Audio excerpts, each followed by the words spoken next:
Yeah, we're on our way to the little piece on the most dangerous job. And the stop here is at North Cascades National Park, just before Winthrop in the Methow Valley. Incredible up here, these mountains. These are the mountains we as teenagers climbed, and the other volcanoes in Washington State as well. And this real special part of me resides right here. Yeah, we're here in the beautiful Methow Valley and near the site where I first started falling timber. And this is, it was about 1973. And this is when I embarked on what would become a career of the most death-defying professions out there. At the time I was working as a landscaper in Seattle, and one day during a lunch break, a coworker mentioned what sounded like an incredible opportunity. You know, he said, you can make $100 a day falling timber. I've got friends on the east side of the Cascade Mountains who could hook you up. The thought of earning that much money was tempting. And though I'd only run a chainsaw a few times, I figured I could pick it up quickly. With that, I thanked my boss for the employment, collected my paycheck, and set my sights on the mountains. The next day, I arrived in the quaint little town of Winthrop, nestled in a valley under the imposing Cascade Mountains. I met up with my contact on a quiet Sunday afternoon. His German accent was thick, but his message was clear. "So you're looking for a timber falling job?" he asked, his eyes sizing me up. "Yes, I am," I replied, eager to begin. A somber smile crossed his face. "You're just in time. Yesterday we lost our faller, crushed by a log." His words were delivered with a startling nonchalance that made me uneasy. Still, I nodded and agreed to meet him at the job site at 6 a.m. the next day. That afternoon, I purchased a chainsaw at the local saw shop, confident that I would manage. I heard that conifers were less than 3 feet in diameter, and so I figured that they would be easy to handle. The following morning at the break of dawn, I met my boss at the base of a towering mountain like this, and he told me to cut a strip 200 feet wide to the top and leave trees 12 inches and less in diameter. And with that, my life took a dramatic turn. I had no guidance, no instructions, just me and the steep mountain, and a lot of timber to cut. My initiation was nothing short of a disaster. Snags or dead standing trees, falling branches, and rolling logs became my constant companions. I was beaten, battered, and bruised, humbled by the sheer force of disrupting the native forest. It quickly became evident that this job was a relentless test of focus, endurance, and the willpower, and also a lot of just plain dumb luck. It was all piecework, and I was getting $1 a log. I was lucky to cut 35 logs a day at that time. Most good fallers did 100 to 120 logs. By the end of the season, I had smashed 2 chainsaws, nearly killed myself numerous times, and as the snow began to blanket the mountains, I was ready to return home with just $200 in my pocket. My boss smiled and, without judging my poor performance, said, "You're welcome back next year, Paul. You'll get the hang of it." So much for the dream of $100 a day. I had survived many close calls and began to prepare myself mentally for the following spring. The following year, beautiful spring blossoms brought me alive, and off I went to the enchanting Methow Valley for yet another challenging season of timber falling.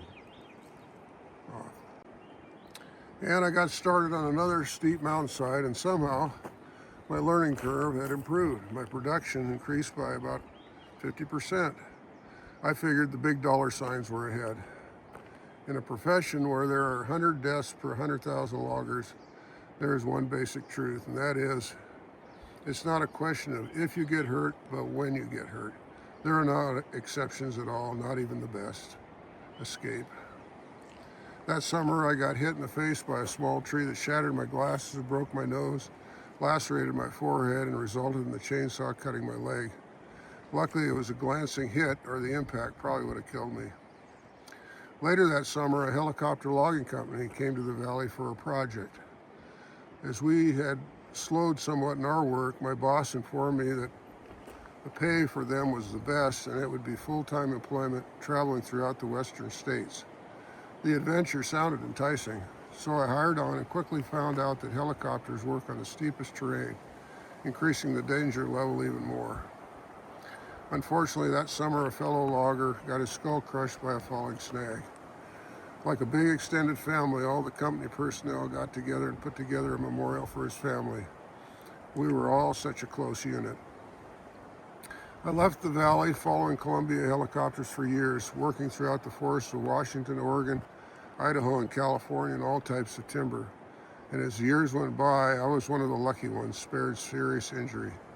I was always vigilant and totally focused. I came to learn that falling big timber was more like a chess game than it was muscling your way by brute strength. Sure, packing a heavy chainsaw, gas, oil, and gear kept you in shape, but planning tree falling sequence and executing precisional directional falling was everything. The special aspect of helicopter logging is that we only took out large, mature trees and left the smaller forest trees intact. From a distance, the forest looked untouched. I felt good about that, and so did the animals, I think.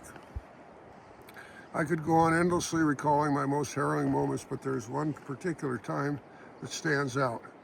While working in the white pine forests of northern Idaho, I experienced one of the most terrifying moments of my entire career. Unknown to me, on the steep mountainside, a snag had fallen and was shooting down, pointed right at me. With the sound of my chainsaw overriding the sound of the oncoming tree, I was unaware of any outside threats. But before I even saw the snag, it whizzed by my chest, knocking me down between two logs below me and rocketing down the mountain to the canyon below. It hit the canyon wall with such force you could hear this tremendous loud boom echo through the woods. I stood up, shaking uncontrollably like a wartime shell shock victim. As I struggled to regain my self-control, I blurted out as loud as I could, "God, what do you want from me?" After so many near misses, this was all I could think of.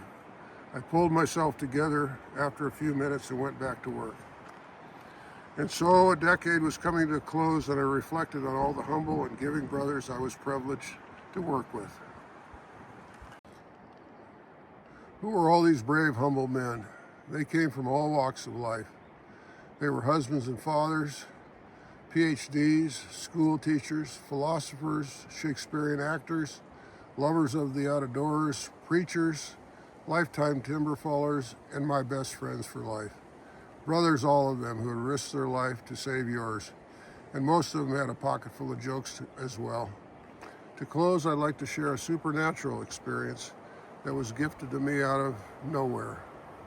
I was bucking a large log into pieces, and because of the uneven slope, I anticipated one of the log ends would kick back towards me as I finished the cut, pinning me to the large boulder behind me. I was totally focused as I made the cut, and instantly the log moved towards me as I expected. But at that moment, my reality went into slow motion, giving me time to sidestep the oncoming log. I turned off my saw and took a deep breath, bewildered by what had just happened. How could my environment suddenly slow down? I was in temporary time dilation.